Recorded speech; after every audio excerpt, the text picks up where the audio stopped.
உலகமயமாக்கல் எப்போது முதல் நடைமுறையில் இருப்பதாக ஆண்ட்ரே குண்டர் ஃபிராங் வாதிட்டார்? ஏ. கிமு 3ஆம் மில்லினியத்தில். பி. கிபி முதல் மில்லினியத்தில். சி. ரோமானிய பேரரசின் போது. டி. இஸ்லாமிய யுகத்தின் போது. சரியான பதில் ஏ. கிமு 3ஆம் மில்லினியத்தில். சரியான விடை. ஆண்ட்ரே குண்டர் ஃபிராங் உலகமயமாக்கல் என்பது நவீன கால நிகழ்வு அல்ல, அது கிமு 3ஆம் மில்லினியத்திலேயே வர்த்தக தொடர்புகள் மூலம் தொடங்கிவிட்டது என்று வாதிடுகிறார். திட்டக்குழு எப்போது உருவாக்கப்பட்டது? ஏ. ஜனவரி 1952. பி. ஏப்ரல் 1951. சி. மார்ச் 1950.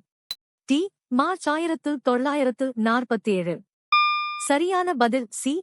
மார்ச் 1950. சரியான விடை. சி. சோகஸ்மெலி இந்திய திட்டக் குழு மார்ச் 15, 1950 அன்று அமைச்சரவை தீர்மானத்தின் மூலம் ஒரு அரசியலமைப்புச் சட்டம் சாரா அமைப்பாக உருவாக்கப்பட்டது. இது இந்தியாவின் 5 ஆண்டு திட்டங்களை தீட்டுவதற்காக அமைக்கப்பட்டது. தனிநபர் வருமானம் மற்றும் பெருநிறுவன வருமானம் மீது விதிக்கப்படும் வரி வகை என்ன? ஏ. மறைமுக வரி இன்டைரக்ட் டாக்ஸ். பி. சேவை வரி சர்வீஸ் டாக்ஸ். சி. விற்பனை வரி சேல்ஸ் டாக்ஸ். டி. நேரடி வரி டைரக்ட் டாக்ஸ்.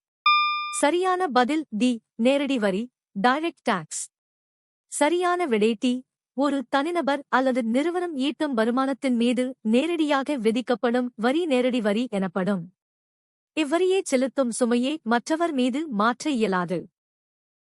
இந்தியாவில் மொத்த உள்நாட்டு உற்பத்தி எவ்வளவு அடிக்கடி அளவிடப்படுகிறது? ஏ. ஆண்டுதோறும் மட்டும். பி. ஆண்டுதோறும் மற்றும் காலாண்டுதோறும். சி. மாதந்தோறும் மற்றும் ஆண்டுதோறும். டி. காலாண்டுதோறும் மட்டும். சரியான பதில் பி. ஆண்டுதோறும் மற்றும் காலாண்டுதோறும். 3. சரியான விடை. இந்தியாவில் மத்திய புள்ளியியல் அலுவலகம் CSO மொத்த உள்நாட்டு உற்பத்தியை காலாண்டு மற்றும் ஆண்டு அடிப்படையில் கணக்கிடுகிறது. இது பொருளாதார வளர்ச்சியை குறுகிய காலத்திலும் நீண்ட காலத்திலும் துல்லியமாக கண்காணிக்க உதவுகிறது. சமீபத்திய தசாப்தங்களில் வறுமை குறைப்பில் குறிப்பிடத்தக்க முன்னேற்றம் கண்ட மாநிலம் எது? A. Tamil Nadu Tamil Nadu. B. Kerala Kerala. C. Karnataka Karnataka. D. Andhra பிரதேசம் ஆந்திர பிரதேஷ். சரியான பதில் ஏ. தமிழ்நாடு தமிழ்நாடு. சரியான விடை ஏ. சோகஸ்மெலி தமிழ்நாடு சமூக நலத்திட்டங்கள் மற்றும் பொது விநியோக முறையை சிறப்பாக செயல்படுத்தியதன் மூலம் வறுமையை பெருமளவு குறைத்துள்ளது. கடந்த சில தசாப்தங்களில் இந்தியாவின் மற்ற மாநிலங்களை விட வறுமை ஒழிப்பில் தமிழ்நாடு முன்னோடியாக உள்ளது. பின்வருவனவற்றில் எது தமிழ்நாட்டின் முக்கிய உணவுப் பயிராக பட்டியலிடப்படவில்லை? ஏ. கேழ்வரகு ராகி. பி. நெல் பாடி. சி. மக்காச்சோளம் மேஜ். டி. கோதுமை வீட். சரியான பதில் டி. கோதுமை வீட். சரியான விடை டி. சோகஸ்மெலி தமிழ்நாட்டின் தட்பவெப்பநிலை கோதுமை பயிரிடுவதற்கு ஏற்றதாக இல்லாததால் இது மாநிலத்தின் முக்கிய உணவுப் பயிராக கருதப்படுவதில்லை. நெல் கேழ்வரகு மற்றும் மக்காச்சோளம் ஆகியவை தமிழ்நாட்டின் பாரம்பரிய மற்றும் முக்கிய உணவுப் பயிர்களாகும். எந்த பண்பு மூலதனத்தை ஒரு உற்பத்தி காரணியாக விவரிக்கிறது? ஏ. இது ஒரு இன்றியமையாத உற்பத்தி காரணி. பி. இது ஒரு செயலற்ற உற்பத்தி காரணி. சி. இது ஒரு இயற்கை வளம். டி. இது மிக குறைந்த இயக்கத்தை கொண்டுள்ளது. சரியான பதில் பி. இது ஒரு செயலற்ற உற்பத்தி காரணி. சரியான விடை பி. சோகஸ்மெலி மூலதனம் என்பது மனிதனால் உருவாக்கப்பட்ட ஒரு கருவி. இது உழைப்புடன் சேரும்போது மட்டுமே உற்பத்தியை தரும் என்பதால் இது ஒரு செயலற்ற காரணி எனப்படுகிறது. இது தானாகவே எந்த பொருளையும் உற்பத்தி செய்ய முடியாது. காவிரி ஆற்றின் நீர்பிடிப்பு பகுதிகளில் உள்ள மொத்த விவசாய நிலப்பரப்பிற்கு என்ன ஆகிறது? ஏ. வேகமாக சுருங்குகிறது ஷ்ரிங்கிங் ஃபாஸ்ட். பி. மெதுவாக அதிகரித்து வருகிறது. சி. நிலையாக உள்ளது. டி. வேகமாக விரிவடைந்து வருகிறது. சரியான பதில் ஏ. வேகமாக சுருங்குகிறது ஷ்ரிங்கிங் ஃபாஸ்ட். சரியான விடை சோகஸ்மேலி காவிரி நீர்பிடிப்பு பகுதிகளில் நகரமயமாக்கல் மற்றும் பிற கட்டுமான பணிகளால் விவசாய நிலங்கள் வேகமாக மாற்றப்பட்டு வருகின்றன.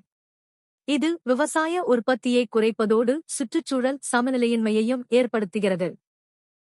தமிழ்நாடு விவசாயம் முதன்மையாக எந்த நீர் ஆதாரத்தை சார்ந்துள்ளது? ஏ. மழைப்பொழிவு ரெயின்ஃபால். பி. கால்வாய் நீர் கனால் வாட்டர். சி. நிலத்தடி நீர் கிரவுண்ட் வாட்டர். டி. ஆற்று நீர் ரிவர் வாட்டர். சரியான பதில் சி. நிலத்தடி நீர் கிரவுண்ட் வாட்டர். சரியான விடை சி. சோகஸ்மேலி தமிழகத்தில் 50% அதிகமான விவசாய நிலங்கள் கிணறுகள் மற்றும் ஆழ்துளை கிணறுகள் மூலம் நிலத்தடி நீரையே நம்பியுள்ளன. பருவமழை பொய்க்கும் காலங்களில் நிலத்தடி நீர் மிக முக்கியமான ஆதாரமாக திகழ்கிறது. மக்கள் தொகை நகர்வு தொடர்பான தமிழ்நாட்டின் வரலாற்று பண்பு என்ன?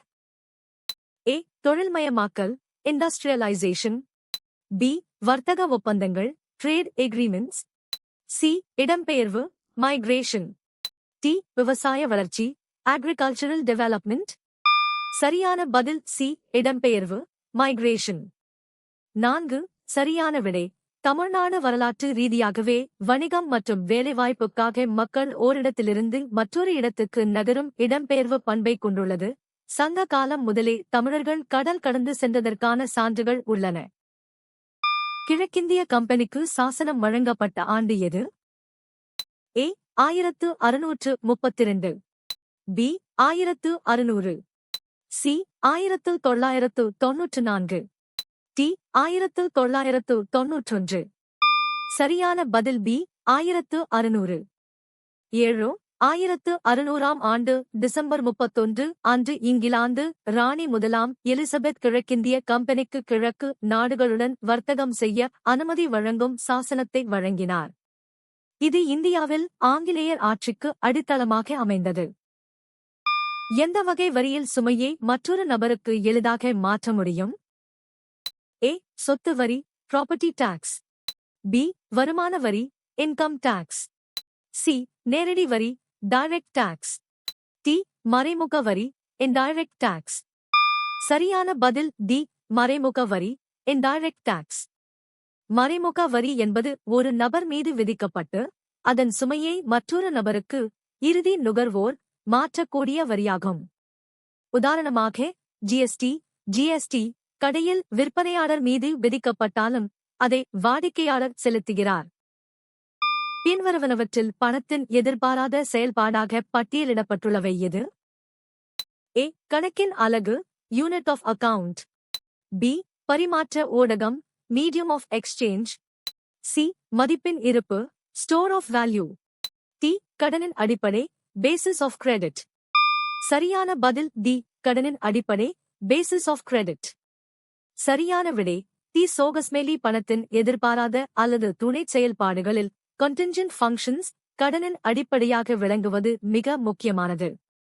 வங்கிகள் மற்றும் நிதி நிறுவனங்கள் பணத்தை அடிப்படையாகக் கொண்டே கடன் உருவாக்கம் மற்றும் கடன் பத்திரங்களை வழங்குகின்றன. 2014 முதல் 2015 வரை ஆம் ஆண்டில் தமிழ்நாட்டில் நெல்லின் உற்பத்தித் திறன் என்னவாக இருந்தது? ஏ. ஹெக்டேருக்கு 8824 கிலோ. பி. ஹெக்டேருக்கு 3039 கிலோ. சி. ஹெக்டேருக்கு 4429 கிலோ. டி. ஹெக்டேருக்கு 765 கிலோ. சரியான பதில் சி. ஹெக்டேருக்கு 4429 கிலோ. 5. சரியான விடை சி. சோகஸ்மேலி 2014 முதல் 2015 வரை ஆம் ஆண்டில் தமிழ்நாட்டில் நெல் சாகுபடியில் ஒரு ஹெக்டேருக்கு சராசரியாக 4429 கிலோ உற்பத்தி செய்யப்பட்டது. இது மாநிலத்தின் நீர்ப்பாசன வசதி மற்றும் மேம்படுத்தப்பட்ட விதைகளின் பயன்பாட்டை காட்டுகிறது. எந்த வகை வளங்கள் புதுப்பிக்கத்தக்கவை மற்றும் மாசற்றவை? ஏ. பாரம்பரிய வளங்கள். பி. புதுப்பிக்கத்தக்க வளங்கள். சி. வரையறுக்கப்பட்ட வளங்கள். டி. புதுப்பிக்க இயலாத வளங்கள். சரியான பதில் பி. புதுப்பிக்கத்தக்க வளங்கள்.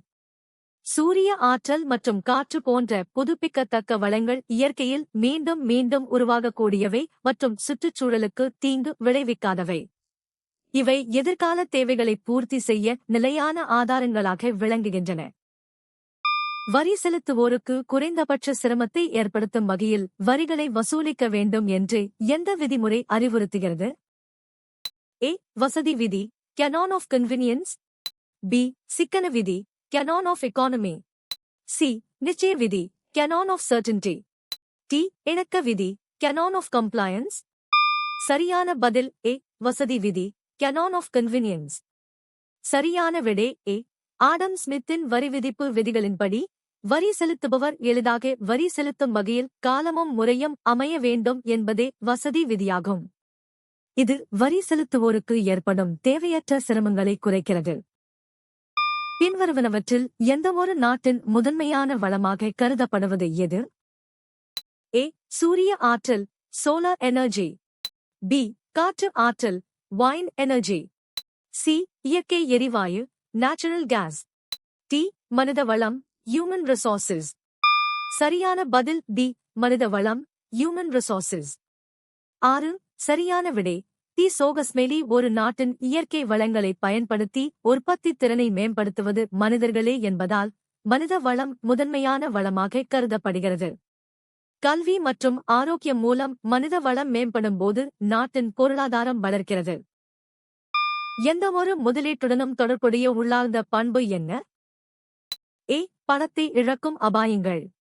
பி. முழுமையான நிதி பாதுகாப்பு. சி. உத்தரவாதமான வருமானம். டி. உடனடி நீர்மைத்தன்மை. சரியான பதில் ஏ. பணத்தை இழக்கும் அபாயங்கள். 6. சரியான விடை பணத்தை இழக்கும் அபாயங்கள். எந்தவொரு முதலீடும் சந்தை ஏற்ற இறக்கங்கள் மற்றும் பொருளாதார மாற்றங்களுக்கு உட்பட்டது, எனவே அதில் நஷ்டம் ஏற்படும் அபாயம் எப்போதும் உண்டு. அதிக லாபம் தரும் முதலீடுகளில் பொதுவாக அதிக அபாயங்கள், ரிஸ்க்ஸ் இருக்கும்.